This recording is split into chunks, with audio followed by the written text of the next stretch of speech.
na ay temps mënuma ko def. mais tey bu ñu waxul. parce kan que mooy tey wax le contexte le permet oui. tey bu ñu waxul kan mooy wax. weeru jigéen ñi foog ma nuyu jigéen ñi.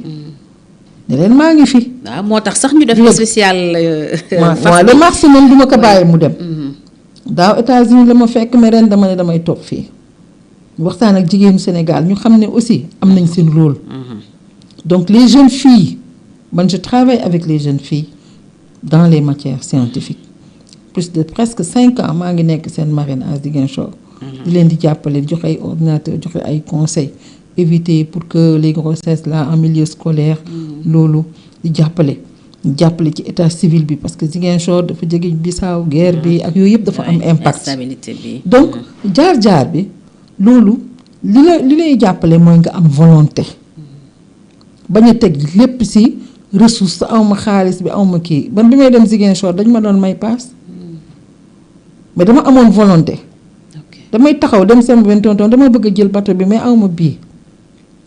parce que boobu comme sama yaay bëggul may dem. dañu may fermer mais dama daan dem. mais lu ma jural tey bi may dem ci Abdou Diouf moo gën a kontaan ba ñëwal ma. mais bàyyiwu ma mais sama papa daf mu jàppale woon. gën mu xam ne kii buñ ko jàppalee. mën na am donc yéen da ngeen di gëm loolu. xam ne ñun tey fi ñu jaar ba yegg si fii bépp doomu Sénégalais mën na fa yegg. amul am naa awma waaw yàllaay dimbali ñëpp donc man conseil boobu daal gëm sa bopp. ba pare tegu ci yoon parce que boo tegul ci yoon moom dara du la fa fekk. boo tegoo ci yoon yàlla mën na la dimbali ba nga tekki jàppale say waajur parce que loolu la ñuy seet c'est pas être ministre loolu. kii la rek. fonction la rek booy am. pour jàppale sa réew liggéey à haut niveau. loolu moo lay jàppale. bu paree yaa ngi nekk citoyen normal. di dox say soxla boo mënee jàppale réew mi ci conseil. waaw man nag liggéey naa ak jigéen yu bëri ma ngi nii amicale des femmes. bu Bolloré mooy seen marraine mooy AGEL. d'accord tey AGEL la tudd. amicale des femmes de la caisse de sécurité sociale mooy seen marraine ñoom nee nañu à vie. amicale des femmes de l'IPRES mooy seen marraine. ministère du travail mi ngi nii maa fa créé amicale bi waaye xam nga ministre bi ku ñëw bëgg a def say façon. yëfu bopp.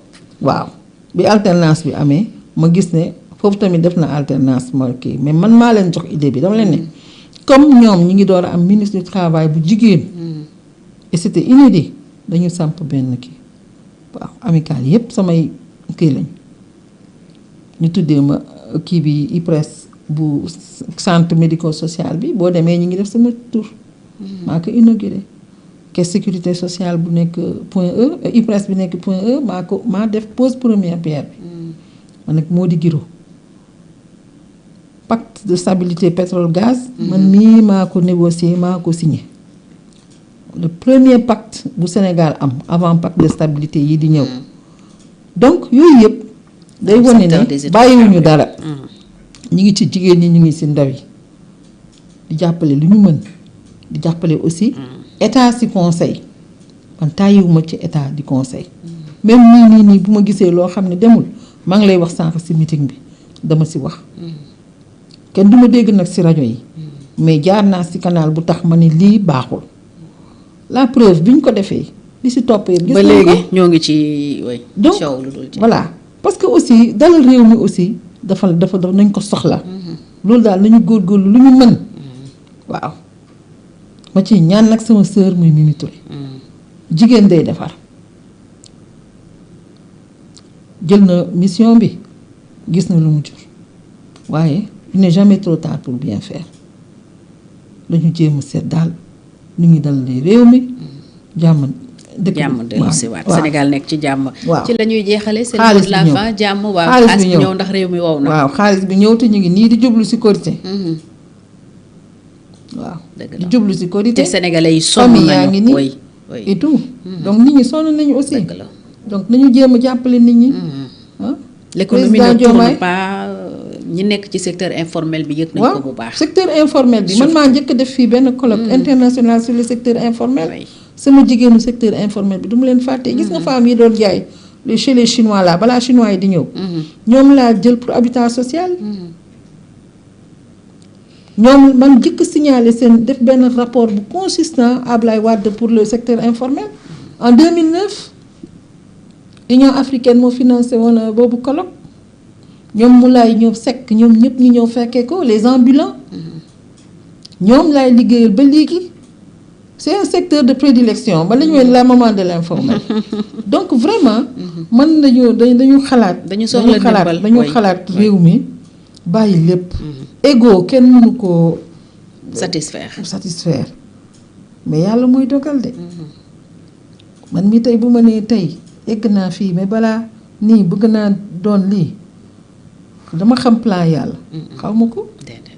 xaw ma ko donc vraiment dañu fay daal balaa tey delloo si xel yi waaw c'est important merci pour ce message oui de sagesse am na solo ñuy dégg ñaan enseignants yi tamit ñu bàyyi lépp tamit teg si suuf ñoom itam ñu ngi yëngal le pacte est menacé le pacte de stabilité am na réunion le 17 mardi avec le premier ministre espérons que solution dina fa génn parce que ñoom tàmbali nañoo yëngatu di ñoom sax bokkuñu ci pacte bi mais xam naa ne dinañ ko mënuñu ko ñàkk a évoquer bien sûr donc am na aussi ay tànk jàmm yu ma ci dox man dañuy wax ak man am na lu mu ci dox jàppale tamit au conseil parce que tamit institution la boo xam ne elle est utile waaw man dama xeex ba institution bi des ndax xam nga ñi seen programme moo doon génnee lépp supprimer ko mais bi ñu ñëwee ba natt moyen institution bi ak résultat yi dañ fi bàyyi institution bi ba pare ma def leneen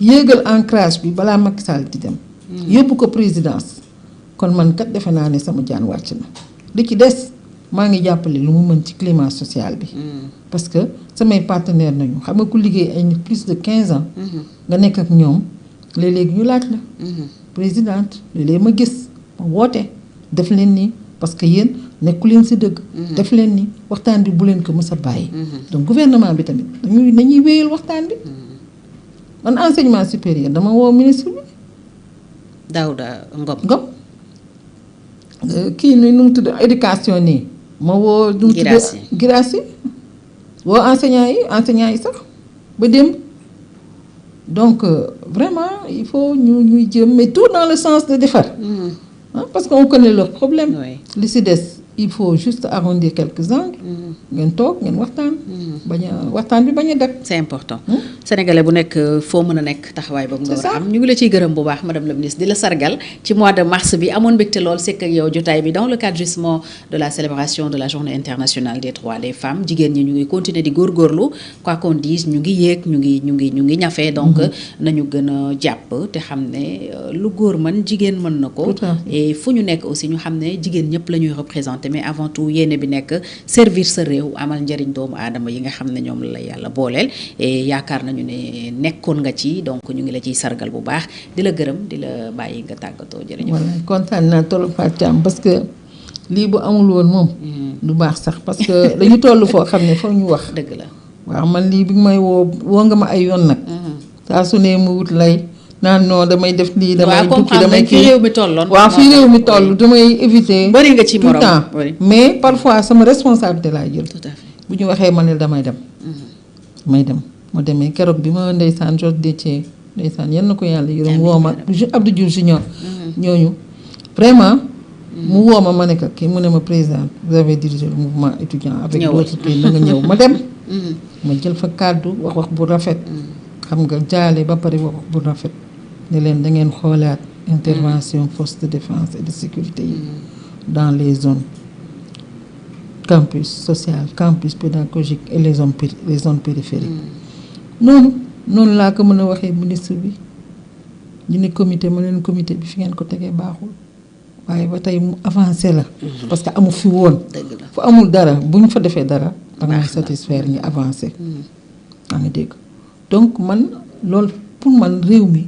loolu moo lan la nga am jërëjëf mais li ñu naan ñi dañuy defar ñi tamit di gas ñii di gas ñii di xam nga di dox diggante kilifa yi di wax ne nit ñi di defar parce que lépp loolu tamit ci la entourage dafa am solo waaw entourage dafa am solo di nga foog ne da ngay defaral nit fekk yaa ngi koy yàqal.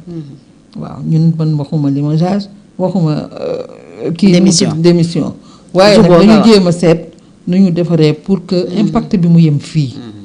impact bi daal parce que économie bi vraiment. li yàqu bari na déjà. waaw nañ ko fi yemale. waaw bu dee mën nañ ko def.